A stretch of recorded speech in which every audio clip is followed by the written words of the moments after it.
नमस्कार, hello Hindi channel में आप सभी का स्वागत है। आज हम अज्ञे द्वारा रचित कविता यह दीप अकेला की व्याख्या पढ़ेंगे। ये कविता भी अज्ञे के काव्य संग्रह बावरा अहेरी से ली गई है। तो आइए इस कविता का अध्ययन करते हैं। यह दीप अकेला। ये जो कविता है इसमें कवि स्पष्ट करना चाहता है कि व्यक्ति भले ही कितने प्रेम से भरा हुआ हो, वो अपनी ही गर्व से युक्त हो, मस्ती से चूर हो, लेकिन उसकी सार्थकता जो है वो समाज से जुड़ने में है और समाज के बिना व्यक्ति का कोई महत्व नहीं। ये बातें कवि इस कविता में स्पष्ट करना चाहता है। यह दीप अकेला स्नेह भरा।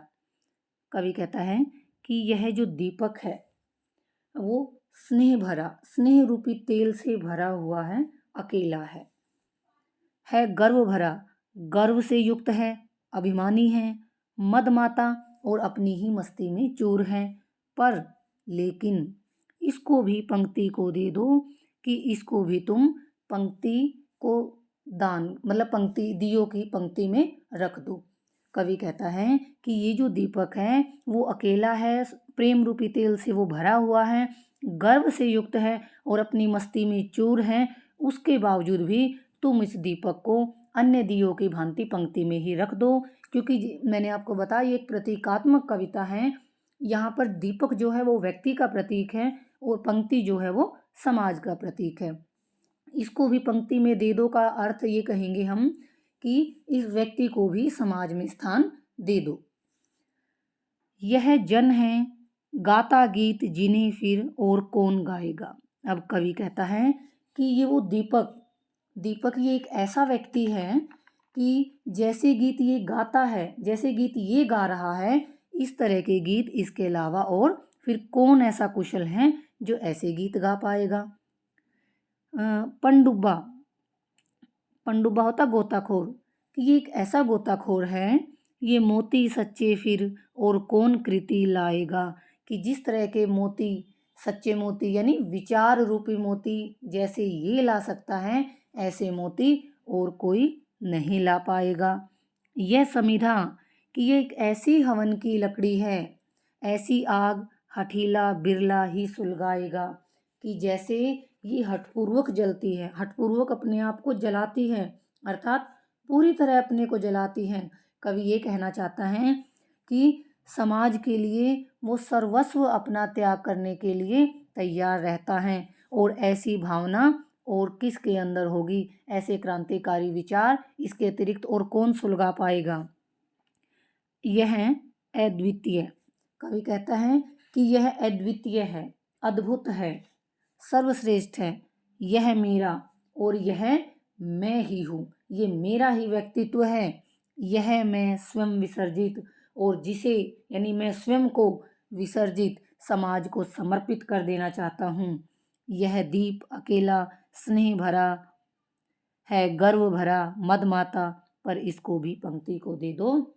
कवि कहता है कि ये जो दीपक है वो अकेला है, वो प्रेम रूपी तेल से भरा हुआ है, गर्व से भरा हुआ है, अपनी मस्ती से चूर है, मस्ती से युक्त है, लेकिन इतनी विशेषताओं से युक्त होकर भी मैं चाहता हूँ इसे समाज को समर्पित कर दो, क्योंकि समाज के साथ ही इसकी सार्थकता है। यह मधु है। अब कवि कहता है कि ये जो सृजनशील कलाकार है वो मतलब जो, क्योंकि दीपक के रूप में कवि अपने व्यक्तित्व के बारे में बता रहा है, अपनी कि कवि जो है या दीपक जो है वो एक सृजनशील कलाकार की भांति है। मधु है कि ये वो शहद है, स्वयं काल की मोना का युग संचय। कि ये वो शहद है जिसे काल समय रूपी मोना मधुमक्खी ने युग संचय युगों से इकट्ठा किया है। ये वो शहद है जिसे समय रूपी मधुमक्खी ने युगों से इकट्ठा किया है। यानी जैसे शहद काफ़ी देर में बनता है, उसका निर्माण होता है, इकट्ठा किया जाता है, उसी प्रकार विचार जो हैं वो एक रचना का रूप लेते हैं। यह गोरस। अब आगे कवि क्या कहता है कि ये वो गोरस है। गोरस का क्या अर्थ होता है? दूध।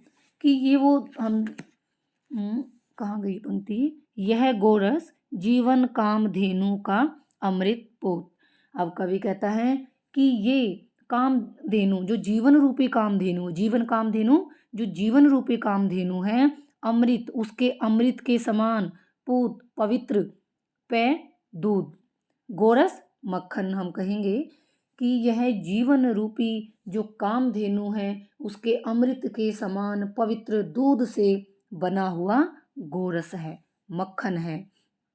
यह अंकुर कि ये वो अंकुर है, उस अंकुर के समान है ये वो दीपक, फोड़ धरा को जो धरती को फोड़ कर, धरती को चीर कर बाहर निकला है, रवि को तकता निर्भय, और जो निर्भय निडर होकर सूर्य को देखता है। ये वो अंकुर है जो धरती को चीर कर बाहर निकला है और ये निडर होकर सूर्य को देखता है, अर्थात कहने का अर्थ है कि ये सत्य से आंखें नहीं चुराता, सत्य का सामना करता है।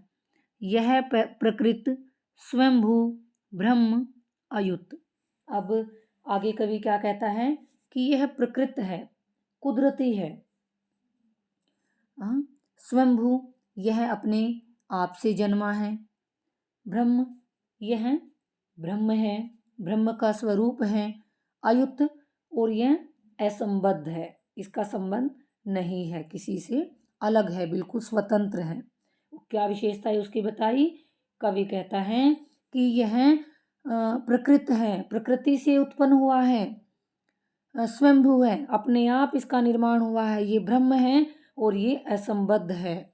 इसको भी शक्ति को दे दो कि इतनी विशेषताओं से युक्त होने के बाद भी, यानी इस दीपक के अंदर अपार विशेषताएं हैं, अपार शक्तियां भरी हुई हैं, फिर भी इसको इस समाज रूपी शक्ति को दे दो।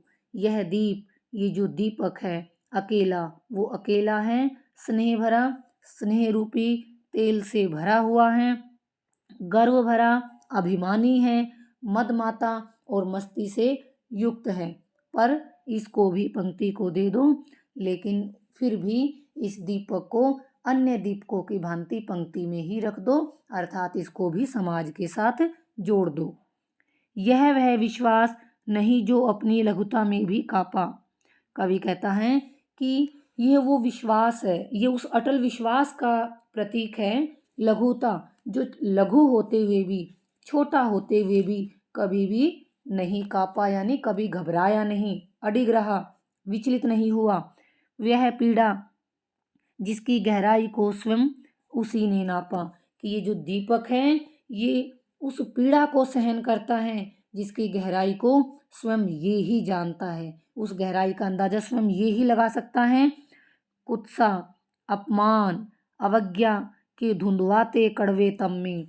अब आगे कवि क्या कहता है कि अब कुत्सा क्या होता है, निंदा, अपमान, अवज्ञा, तिरस्कार। अब ये जो दीपक है वो निंदा, अपमान, तिरस्कार के धुंधवाते कड़वे तम, तम अंधकार, कड़वे और धुएं से भरे हुए अंधकार में हमेशा अकेला ही जला है। ये जो दीपक है वो निंदा, अपमान और तिरस्कार का जो कड़वा और अंधेरे से भरा हुआ धुआं है उसमें ये अकेला ही जलता आया है। यह सदा द्रवित, इसके हृदय में हमेशा करुणा भरी रहती है, ये हमेशा द्रवित रहता है। चिर जागरूक, जागरूक है, ये सावधान रहता है, जागृत रहता है। अनुरक्त नेत्र, अनुरक्त होता है प्रेम, और इसकी आंखों में हमेशा दूसरों के लिए प्रेम भरा हुआ है।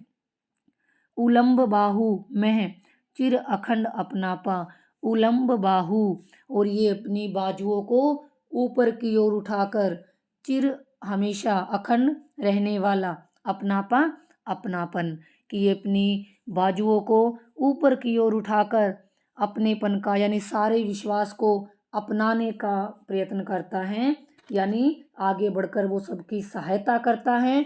और ये कहता है कि वो ऐसा अपनापन है चिर अखंड जो कभी भी समाप्त नहीं होने वाला है। अंतिम पहरा, जिज्ञासु, ये दीपक कैसा है, जिज्ञासु है, इसके अंदर जानने की इच्छा भरी हुई है, प्रबुद्ध है, ज्ञानवान है, ये सदा श्रद्धा में और श्रद्धा से युक्त रहता है।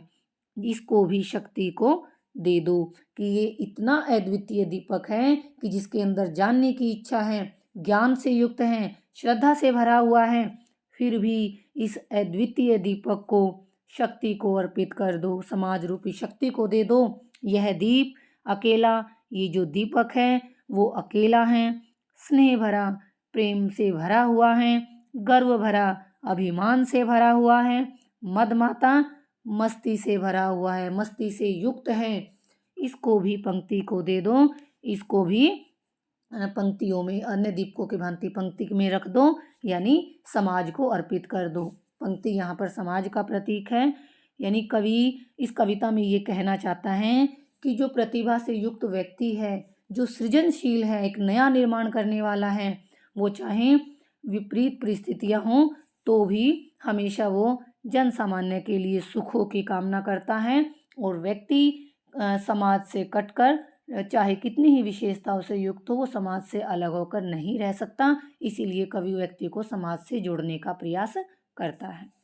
तो ये थी हमारी कविता। मैं उम्मीद करती हूँ आपको समझ आई होगी। इसी के साथ आप सभी का बहुत बहुत धन्यवाद।